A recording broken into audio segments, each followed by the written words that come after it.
Hola y buenos días a todos de nuevo. Continuamos con la emisión de nuestros podcasts y como continuación al que hablamos sobre métodos de control de miopía, pues hoy nos vamos, como no, a centrar en uno de estos métodos. Vamos a profundizar más sobre la ortoqueratología o ortoK o como muchos también podéis conocerla, lentillas nocturnas. Para ello hemos invitado con nosotros a Laura Batres, que es óptico-optometrista de la Clínica Doctor Lens de Madrid, profesora asociada de la Facultad de Óptica y Optometría de la Universidad Complutense de Madrid y especialista en ortoqueratología y adaptación de estas lentes para control de miopía en la infancia. Buenos días, Laura. Hola, buenos días, Rocío. ¿Qué tal estás? Bien, aquí intentando pasar el verano lo mejor posible. Un verano sin duda diferente, ¿no? Diferente, sí, sí, sí. Esperemos que sea solamente anecdótico y pronto podamos salir de esta situación. Y que sí, ya todos necesitamos un poco de, De la antigua de ver normalidad la luz. esta que están llamando, ¿no? Eso es, eso es. Bueno, antes de ponernos a hablar y que nos cuentes más sobre la ortoqueratología, me gustaría que tú, como especialista de la visión, pudieras comentarnos más sobre la miopía y sobre todo qué consecuencias puede tener un crecimiento descontrolado, entre comillas, o excesivo de la misma. Bueno, a ver, la miopía se debe a un crecimiento del ojo en su longitud que es excesivo, ¿vale? Y esto tiene dos consecuencias.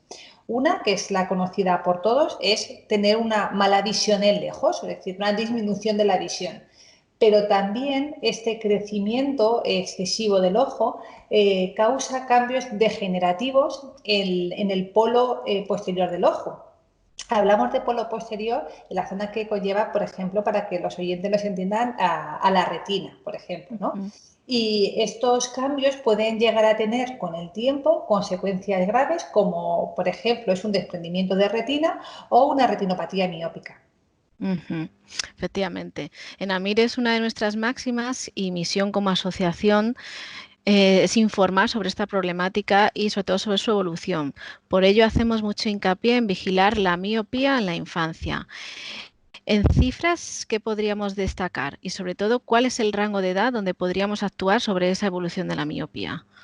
Bien, en cifras, ahora tendremos que estar expectantes a ver cómo ha afectado esta pandemia a la miopía de los niños, pero los datos que conocemos y que tenemos actualmente es que en torno a un 11% de niños entre 10 a 11 años con miopía leve, es decir, miopías hasta una dioptría, dioptría de media, tendrá miopía magna, es decir, por encima de 6 dioptrías, cuando cumpla 20 años.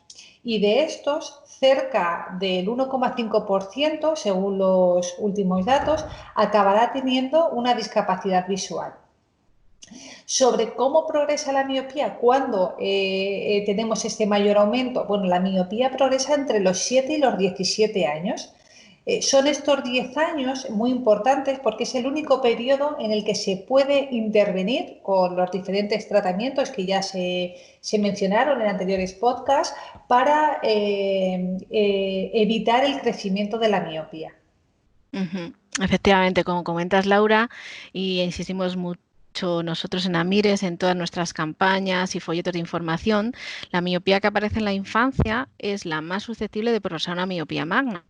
Porque si bien aparece como unas miopías leves y tiene una evolución importante en esas edades donde todo, o sea, el crecimiento a nivel general del cuerpo del niño eh, es rápido, pues es la más susceptible de progresar a una miopía magna por encima de las 6 dioptrías, que es la que va a causar problemas en la vida adulta. Por ello, hay que estar muy atento a su evolución. Pero Laura, por ejemplo, ¿a qué síntomas o actitudes de los más pequeños tendríamos que estar atentos nosotros como padres? ¿O cuáles nos podrían hacer sospechar si está apareciendo una miopía en nuestros hijos?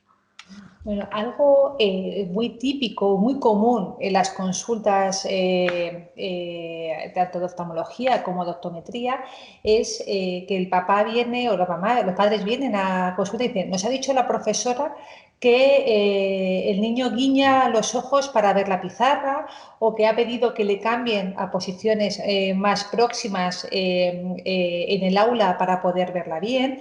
Se acercan mucho para ver la televisión Es decir, en vez de estar sentados en el sillón, tienen una manía es de sentarse en el suelo muy próxima a la televisión, incluso en la mesa, en algunas casas que tienen mesas bajitas en el salón, los niños se sientan cerca.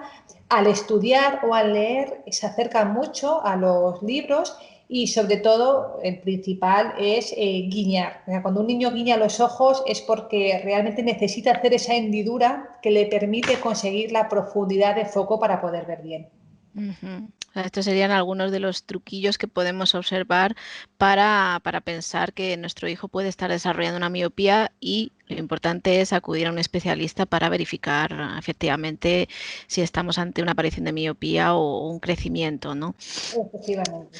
En otras ocasiones y emisiones que hemos hecho, ya hemos comentado que la miopía se puede controlar modificando pues, factores ambientales y educativos de riesgo implicados en este aumento, y actuando directamente pues, con tratamientos farmacológicos u ópticos que tienen, por supuesto, evidencia científica en su ralentización. Laura, tú como optometrista especialista en control de miopía, ¿podrías recordarnos qué tratamientos ópticos existen al respecto? Sí, a ver, los tratamientos ópticos para controlar la miopía con evidencia científica son principalmente tres. Voy a empezar quizás del que más se conoce y al que parece ser que es el menos conocido, pero no por ello que no implica que no tengan una sólida evidencia en su control. Están las gafas, las lentes oftálmicas que pueden ser bifocales prismáticas o progresivas. Esto nos puede llamar un poco la atención cuando en consulta a los padres, después de hacerle un examen oftalmológico y optométrico, el especialista le dice, pues le vamos a recetar o le vamos a prescribir a su hijo una lente progresiva, que suelen asociar más a A la una edad, ¿no? lente para ya la edad adulta del présbita. Bueno, estas lentes tienen unas características especiales que han demostrado tener una eficacia débil a moderada en el control de la miopía. Su eficacia va a depender del diseño del lente y de las condiciones binoculares del niño. Es importante hacer un buen examen optométrico que evalúe más allá de la miopía que tenga el niño. Hay que tener en cuenta la acomodación, la capacidad que tienen los ojos de dirigirse al punto que tiene que estar leyendo, es decir, la convergencia y la divergencia. Y según el diseño adaptado, su eficacia puede variar entre el 10 al 35% en las lentes progresivas, y algunos estudios le dan a la lente bifocal prismática una eficacia del 50% en el control de la miopía. Luego están las lentes de contacto blandas para control de miopía, que tienen diferentes diseños. El más quizás para englobarlos, resumirlos todos, son las que trabajan en lo que se llama el desenfoque periférico, que parece ser que es el que está detrás, entre otras cosas, en la progresión de la miopía en niños. Estas lentes blandas se usan durante el día con un tiempo mínimo de porte entre 8 a 10 horas. Tiene un porcentaje de ralentización, según los estudios, en torno al 27-32% en longitud axial. Hay estudios recientes que le dan también un porcentaje de ralentización del 49-54%. Y Ya que luego, sí, y luego ah, están lentes de ortoqueratología. ¿Perdona? no, aquí, como has comentado, sería importante, ¿no? El número de horas que se tiene que usar este tipo de lentes, ¿no? Para que sea eficaz. Claro, todos los estudios que hay sobre lentes de contacto blanda para el control de la miopía hacen hincapié en la importancia que el niño lleve la lente al menos 8 horas todos los días en uso continuo. Es decir, no vale ponérmela 4 horas, descanso y luego 4 horas, sino que desde que la pongo me levanto, me aseo, hago toda la rutina que haga en casa antes de ir al colegio y ya me pongo las lentillas y me voy al cole con ellas. Y a partir de ahí contaríamos las 8 horas de porte de las lentes de contacto. Y luego está la ortoqueratología. Es verdad que a muchas personas les puede sonar un poco a trabalenguas la palabra ortoqueratología, pero sin duda no es una técnica ni con mucho nueva. sino que tiene ya una trayectoria de años, como hemos dicho en otros podcasts, y sobre todo también ya tiene una experiencia en lo que es la aplicación a control de miopía. Amplíanos, por favor, un poco sobre esta técnica que estábamos hablando de la ortoqueratología. Bueno, vamos a dejarlo en ortoca, que parece que es más sencillo para todos, no parece un trabalenguas. A ver, muchas personas no conocen ortoca y ahí debemos entonar todos los profesionales de la visión un mea culpa, porque la ortoca no se trata ni mucho menos de un método nuevo, ni por supuesto un método experimental, que nadie piense que cuando le comentan ortoqueratología o ortoca en consulta, están intentando experimentar con sus hijos, porque no es así. Ortoca se practica con éxito tanto en Europa como en Estados Unidos desde hace más de 2 décadas. Lo que hace el tratamiento de ortoqueratología es usar unas lentes de contacto que tienen un diseño especial en la parte interna de la lente, la que está en contacto con el ojo.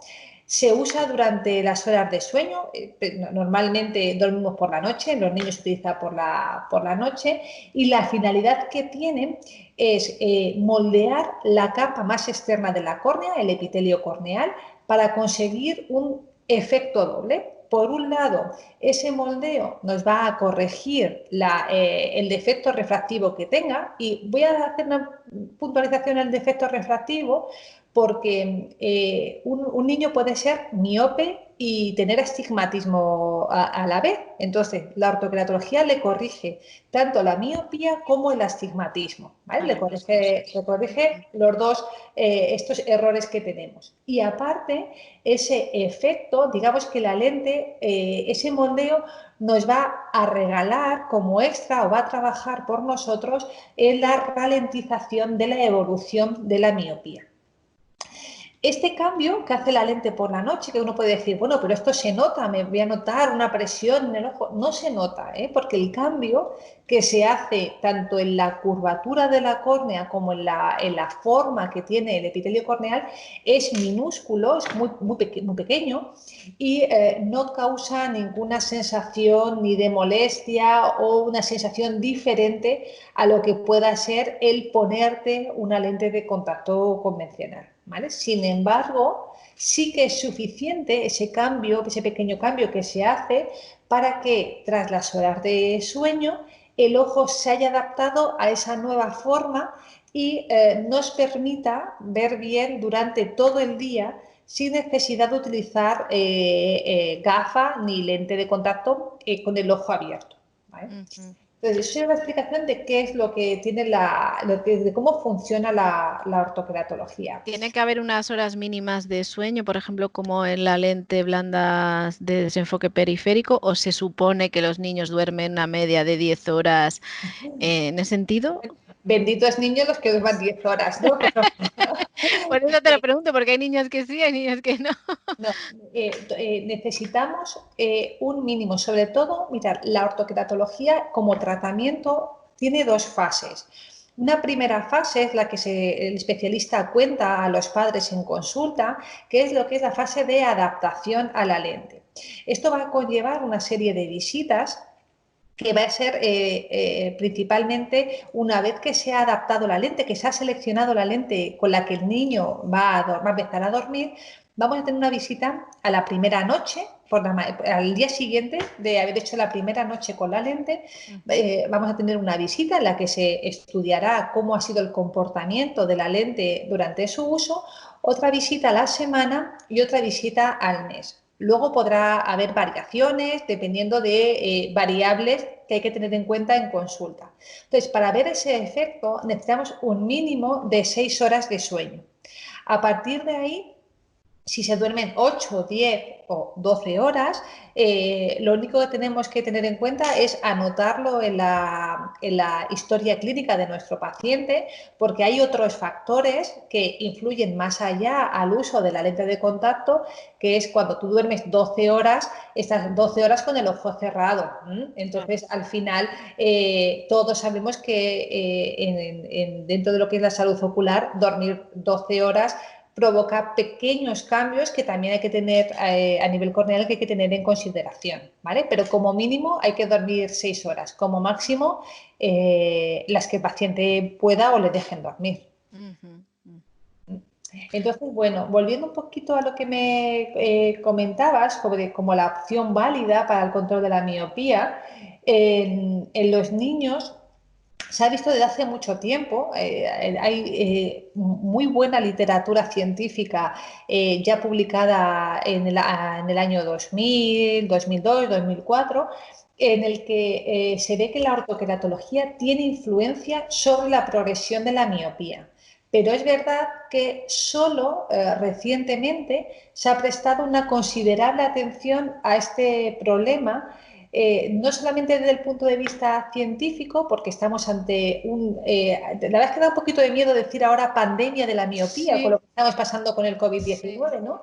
Pero es verdad que los datos que se barajan desde diferentes instituciones es que para el año 2050 el índice de miopes va a ser muy alto, y no solamente va a ser muy alto, sino que los que son miopes magnos también va a aumentar.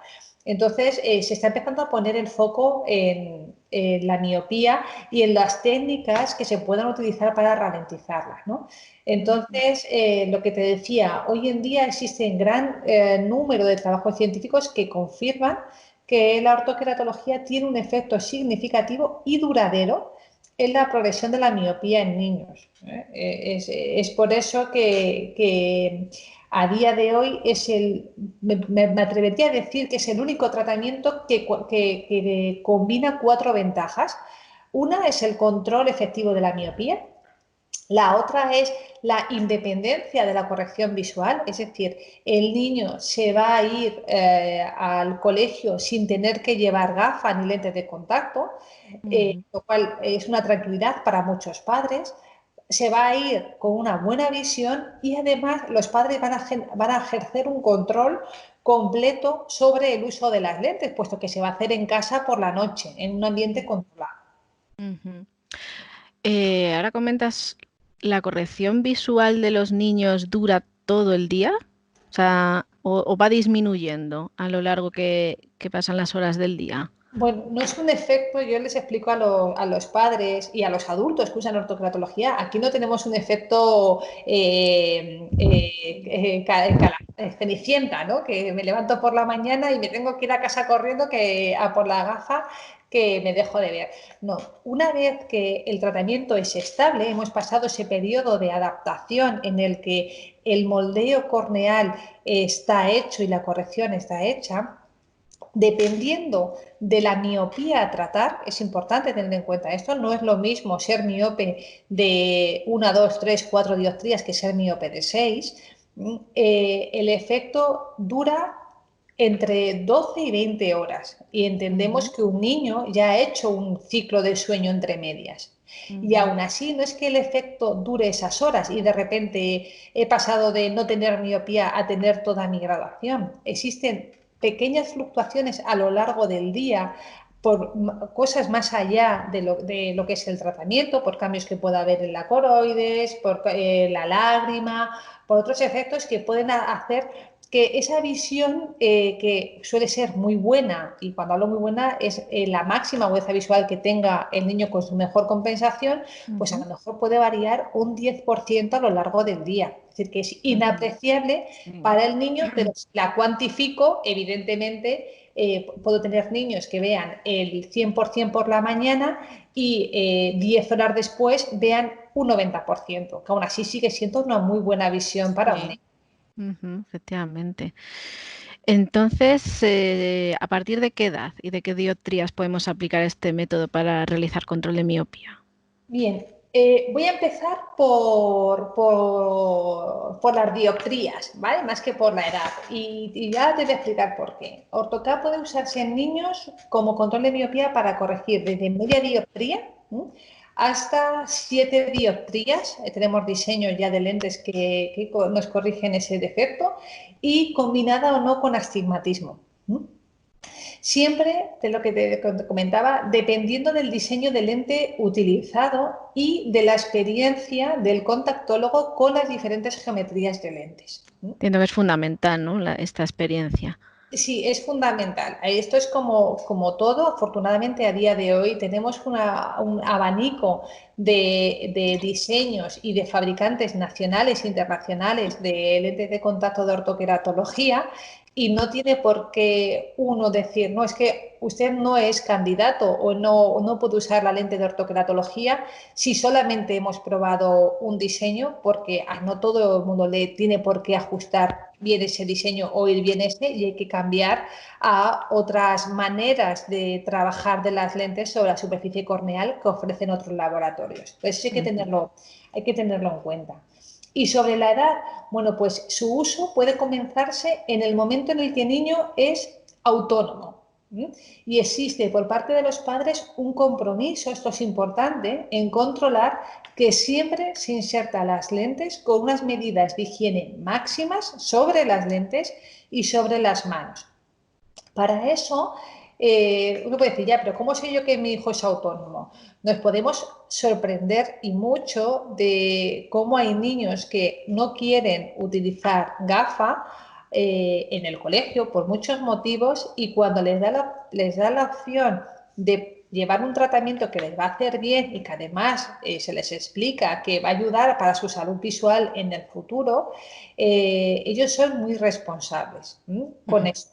Pero no quita que haya que controlarles en esa responsabilidad de ver que siempre se inserta la lente derecha en el ojo derecho, la lente izquierda en el ojo izquierdo, y que tiene una higiene máxima sobre todo el procedimiento que lleva la aplicación de la lente. Cuando hablamos de niños autónomos, ¿podría ser un niño incluso menor de 6 años o no? ¿O sería Bueno, recomendable? hay casos que hay que estudiarlos. Hay casos en los que por debajo de 6 años se podría valorar con el oftalmólogo y con los padres que el niño no se ponga la lente, a lo mejor sí que se la ponga él, o sea, sí que se la pongan los padres y se la quite él. Es decir, también hay niños de 5 muy responsables y niños de 14 muy poco Sí. responsables. Entonces es importante tenerlo en cuenta. Siempre todas las decisiones de tratamiento tienen que ser consensuadas con los padres y con el oftalmólogo, en este caso, cuando hablamos sobre todo de niños. Efectivamente. Muy bien, en estos casos nos preocupa mucho a todos, tanto a padres, entiendo, como a oftalmólogos y, lógicamente, a vosotros ópticos optometristas que aplicáis este método, la seguridad derivada de la higiene. Claro, así como otras posibles contraindicaciones, efectos. Referente a esto, ¿cuál es tu opinión como experta? Bueno, vamos a partir que la lente como tal y el tratamiento como tal es un tratamiento que es seguro. Lo que hace la inseguridad o lo que hace las contraindicaciones al uso de lentes de contacto es principalmente una mala higiene, tanto de lavado de manos antes de manipular la lente como después, la limpieza de las lentes de contacto, la limpieza de los estuches de las mismas. Seguramente que nos escucharán usuarios de lentes de contacto que si abren ese cajoncito donde guardan la lentilla, tienen un montón de estuches sin usar. Y Sí. dedique mucho cariño al primer estuche donde guarda las lentes de contacto. El estuche hay que cambiarlo cada vez que acabamos el bote de líquidos, porque lleva un tratamiento que ayuda a la higiene de la propia lente de contacto. Entonces, si hay un buen control por parte del profesional, pero ojo también por parte de los padres y del niño, hay que tener en cuenta que hay que hacer revisiones. Si hacemos las revisiones pautadas, acudimos al especialista ante cualquier sospecha de que algo no está yendo bien. El tiempo en el que tardamos en acudir es importante para buscar la solución, porque simplemente son problemas no asociados al propio uso de la lente de contacto, como puede ser una conjuntivitis alérgica o que se nos haya metido cualquier cosa en el ojo, o puede ser causada por la propia lente. Entonces es importante acudir. Y ya te digo, esas son principalmente la seguridad del tratamiento, lo que te comento. Es importante llevar una buena higiene. Y sobre la seguridad en el control, bueno, el porcentaje de ortoqueratología, el porcentaje o la eficacia del control de miopía en ortoqueratología es de las que más peso tiene, está en un 32-63% de control en la reducción de la longitud axial. Y bueno, pues es una herramienta, un tratamiento muy eficaz para el control de la miopía en niños. Sí, por lo que tiene además asociado pues la libertad, ¿no? que te da el no tener que utilizar pues lentes o gafas durante el día. Y sobre todo, importante, el control parental, fundamental, ¿no? Efectivamente, sí, cuando tenemos que tener en cuenta que es un tratamiento que empezamos y que lo vamos a tener que utilizar durante el periodo de desarrollo de la miopía, que se sabe que más o menos son pues esos 10 años, dependiendo del momento en el que debuta. Eso te iba a preguntar, cuando una vez que se empieza el tratamiento, Ujú. ¿qué tiempo tiene que durar ese tratamiento? A ver, el tratamiento como tal, las lentes de contacto tienen un periodo de renovación. En el caso de ortoqueratología, las lentes recomendadas por los fabricantes están en torno a los 12 meses, al año de uso de la lente se recomienda cambiarlas. Por eso, en las diferentes visitas se les va indicando a los padres si la lente hay que cambiarla o no. Hay veces que hay que cambiarla antes, incluso por condiciones de la lágrima del paciente. O sea, no tiene por qué ser 12 meses de uso de la lente. Entonces, lo que es el tratamiento durará mientras la miopía vaya evolucionando. Luego ya, una vez que la miopía se estabilice, que tenemos métodos para poder ver cuando la miopía se ha estabilizado, ahí ya se decidirá si el tratamiento de ortoqueratología se sigue usando como control de la miopía o se usa como la técnica para que Corrección. el paciente vea bien durante el día. Ujú. Es lo que te comentaba. Es importante, y esto quiero hacer puntualización, que el paciente miope durante toda su vida, desde el primer día que le dicen eres miope, se haga revisiones anuales. Entonces, si estamos llevando un tratamiento de control de la miopía, como es con el caso de la ortoqueratología, y llegado un momento le decimos a los padres, mira, la miopía está estable, ya no avanza más, a partir de aquí decidís si continuamos con el tratamiento de ortoqueratología para que vea bien o cambiamos a otro sistema de corrección porque vosotros lo decidáis, ¿no? Aún así, a los 6 meses de no llevar el tratamiento de control de miopía hay que hacer una revisión para verificar que efectivamente no hay un aumento de la longitud axial del ojo y no hay un aumento de la miopía. Efectivamente, las Hay que revisiones hacerse siempre son revisiones. fundamentales. Eso es. Otro tema que a veces nos puede crear un poco de intranquilidad, entre comillas, es la modificación de la córnea que hemos comentado que se produce, bueno, de hecho al utilizar este método. ¿Qué dicen los estudios sobre ello, sobre su reversibilidad, no? A ver, la ortoqueratología es un tratamiento seguro porque es controlado, es decir, nosotros desde el primer momento sabemos que estamos poniendo una lente de contacto con la finalidad de cambiar o de modificar la forma de la córnea. Entonces, partiendo de que eso es seguro, el especialista tiene que tener la experiencia en el control y en los instrumentos y en el manejo de instrumentos para hacer una monitorización del tratamiento. Por lo tanto, la seguridad está de per se, por así decirlo, ¿vale? Luego, ¿qué sucede sobre la reversibilidad? Bien, pues al suspender el tratamiento de ortocar, la córnea vuelve paulatinamente a su estado original. Hay veces que en algunos pacientes tarda pocos días y hay algunos pacientes que tardan semanas. Lo que dicen los estudios sobre reversibilidad, los que han monitorizado qué pasa y cuánto tiempo se tarda desde que se quita la lente hasta que no existe resto de ese moldeo corneal, está en torno a las 4 o las 8 semanas.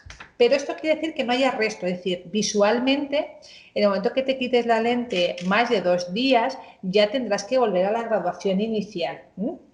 Pero como te comentaba al principio, va a depender de la graduación de la que partamos, va a depender también de cuánto tiempo, la duración que ha estado llevando el niño el tratamiento y de las características propias de la córnea de cada paciente.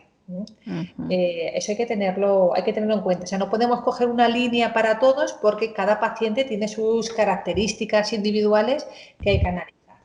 Entonces, bueno, Bueno, con lo que hemos estado hablando, yo creo que ha quedado claro que la orto-K es una técnica que existe para corregir la miopía y además pues la podemos utilizar para controlar la evolución de la miopía en la infancia. En cuanto a esto, ¿cómo sabemos si está siendo eficaz ese control? ¿Qué parámetros se tienen que tener en cuenta? ¿Todos los centros ópticos están preparados para hacer control de miopía con ortoqueratología?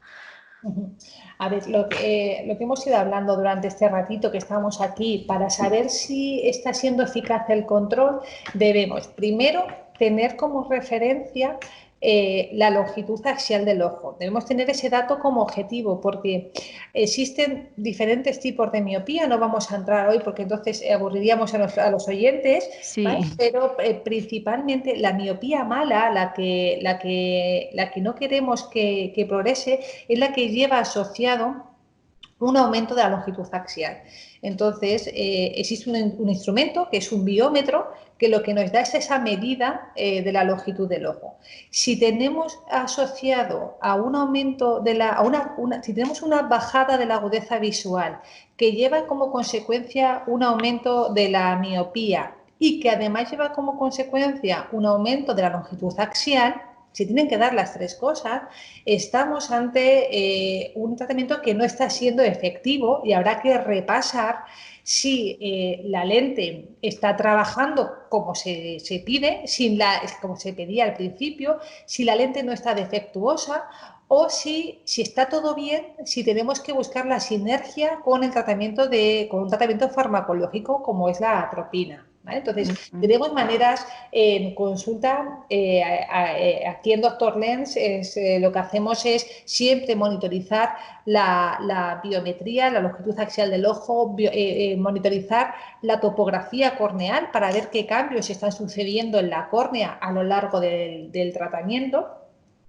Y, por supuesto, en caso de necesitar hacer una refracción libre de acomodación, importantísimo en niños para evitar todas esas miopías falsas por un exceso acomodativo, utilizar fármacos que nos permitan graduar con la acomodación paralizada. Bueno, pues yo creo que con todo esto que nos ha explicado Laura ha quedado mucho más claro qué es la técnica de la ortoqueratología orto-K, cómo puede beneficiar a los niños en cuanto a controlar esa evolución de la miopía.